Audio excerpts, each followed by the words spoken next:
So getting back to you, Mr. Matthew Tembo, a quick one. Earlier on, I did talk about the intro. On the other side, I was talking about the perspective that you gave about where you feel local artists need to work on. It was your opinion. Maybe we want to get to hear more details about that, because some icons that we know locally, they also gave their opinion saying, no ways.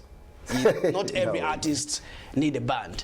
But you made it clear, said, if you feel where new artists locally, Zambia, where they miss it out, is they need a band. As you gave an example of Pato Ranking, where you were at one point of a show, he came with a band. Maybe just give it a brief about the story right there, because it has brought a whole lot of debate somewhere. Okay, so I hear Mathews say that, you know, you don't need a band, and I agree. I totally agree that not everybody needs a band, you know, and I think it depends on what level you want to take it to.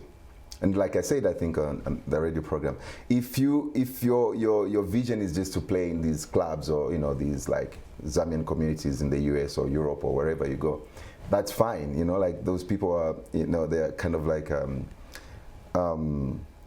they miss home.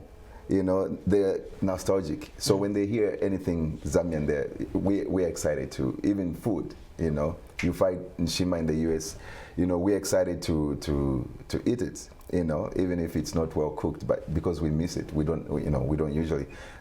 So I agree that not every artist needs a band. But what I was saying is, if you want to take it to the next level, where you start playing at festivals, for example, then you definitely need a band, because you're not going to play Reggae on the River Festival. You're not going to play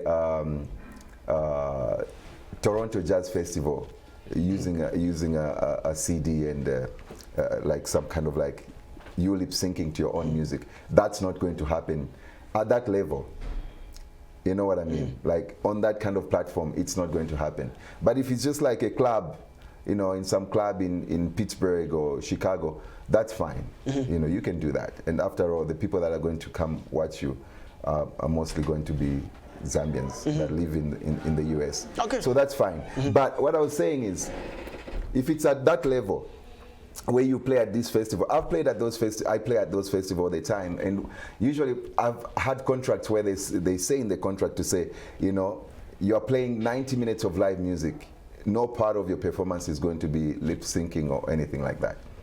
So there's levels like that where when you play at festivals like that, you just need a band. There's no two ways about it. But I agree that it's not everybody that needs a band. It just depends on your audience, I guess. Okay.